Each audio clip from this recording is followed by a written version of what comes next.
Y bien, pues ya está con ustedes vía Zoom y le agradezco enormemente después de haber tenido la presencia en Tijuana en este desayuno empresarial invitado por Coparmex. Hasta la Ciudad de México nos enlazamos con el maestro y quiero agradecerte, Rafael, el que nos hayas permitido enlazarnos contigo esta mañana para nosotros y tarde para cuando saquemos este programa. Está ya con ustedes Rafael Sánchez Navarro Caraza, él es socio director del despacho del bufete Sánchez Navarro y bueno, con una gran trayectoria, más de 39 años la firma, con más de 49 años también de trayectoria en el mundo laboral. Y hoy nos acercamos para revisar el TEMEC en este 2026, en esta revisión que estamos haciendo del tratado y particularmente, Rafael, esta mirada hacia la frontera. Antes que nada, gracias y bienvenido.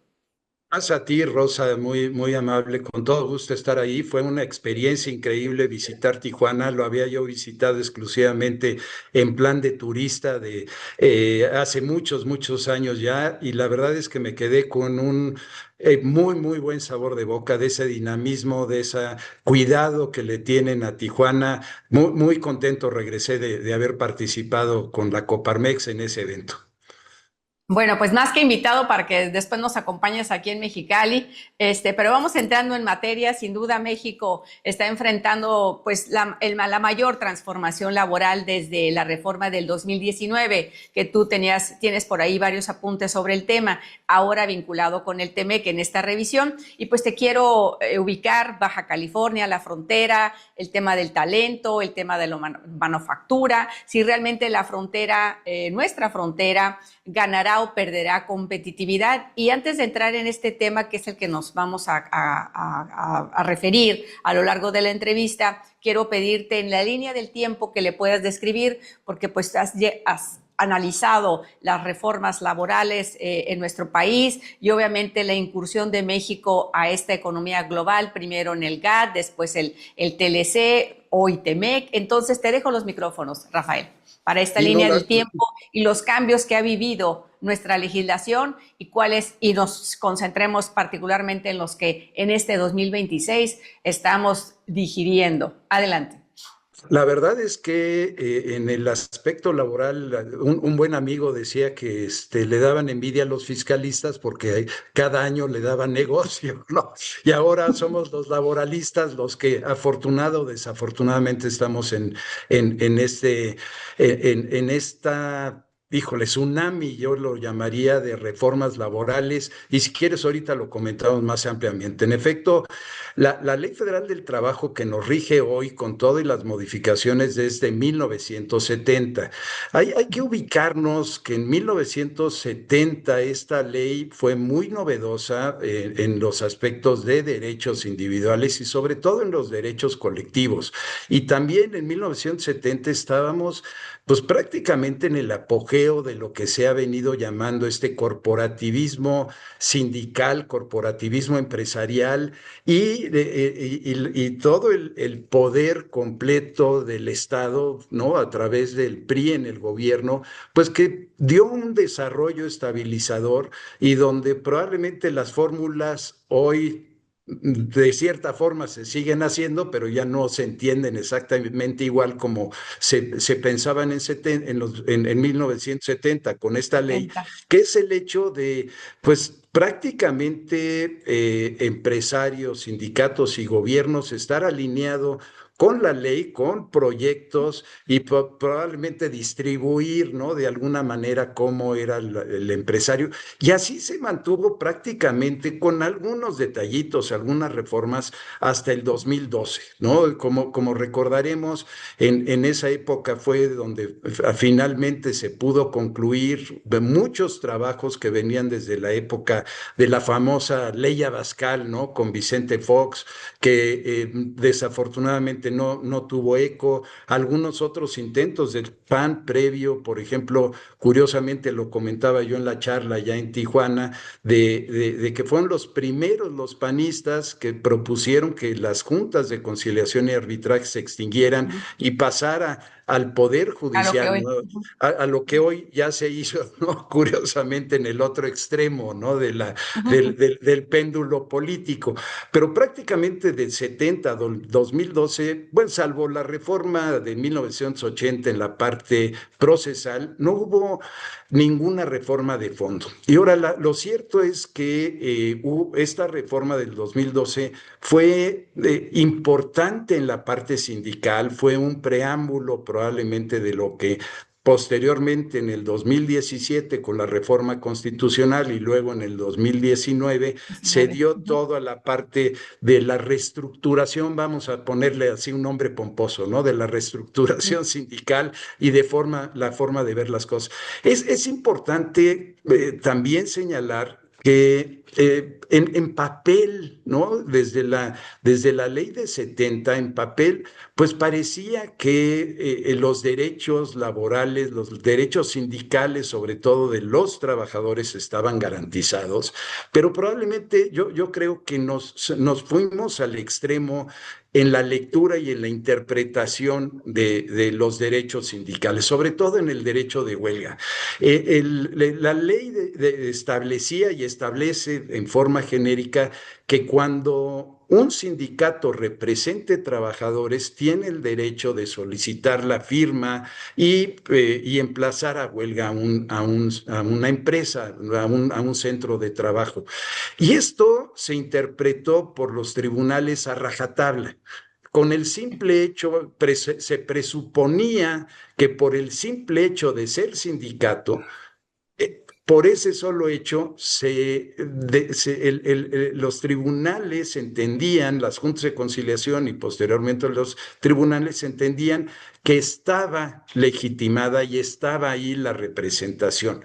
Pero la verdad de las cosas es que se avisó de esta figura por los sindicatos y había un sinnúmero de emplazamientos a huelga sin la verdadera representación de los Así es. trabajadores y esto dio pues, a emplazamientos a huelga por simulados, ¿no? Y que terminaron en una extorsión. Esto no se modificó esto no cambió con la modificación del 2012 y probablemente fue y ahí sí, culpa a mi gusto de los tribunales colegiados a nivel federal, los tribunales de amparo de la Suprema Corte de Justicia, que no llegaron a interpretar que se necesitaba demostrar verdaderamente esta legitimación.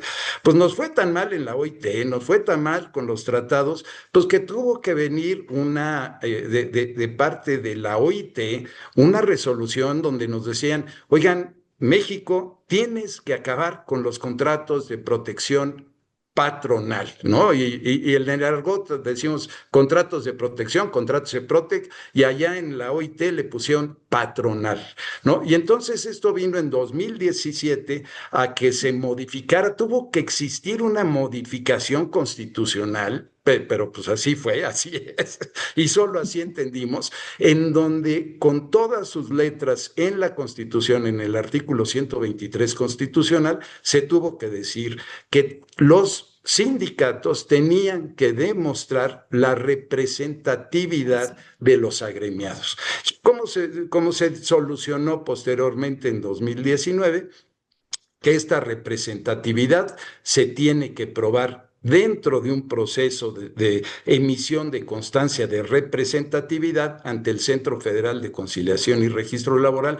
Y entonces sí, solo teniendo esa constancia se puede un sindicato iniciar un procedimiento de negociación colectiva y posteriormente un emplazamiento a huelga. Esta es una transformación radical de nuestro sistema y con todo y que estamos prácticamente a 10 años, creo que todavía nos falta mucho por camino, por La andar. implementación.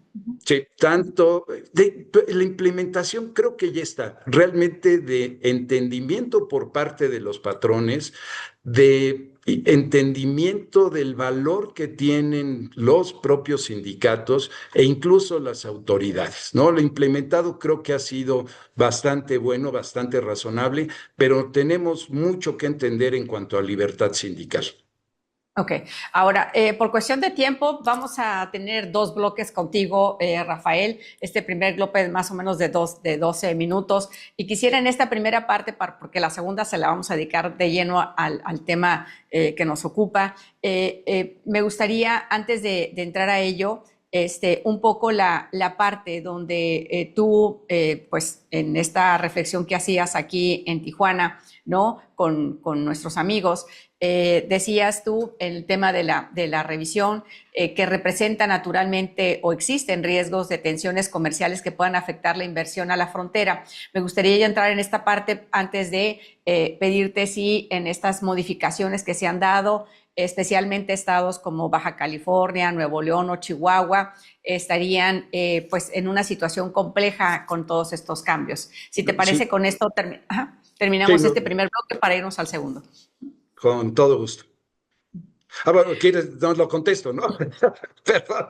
Sí, no, efectivamente, sin duda alguna, es una presión muy importante, ¿no? Sobre todo que en mi perspectiva, con todo y que sigue siendo muy importante el intercambio comercial, sigue creciendo todos los días, los números hablan por sí solos, ¿no? Tenemos un número importante de crecimiento en exportaciones, sin embargo, es claro que estas exportaciones están están cambiando. La frontera fundamentalmente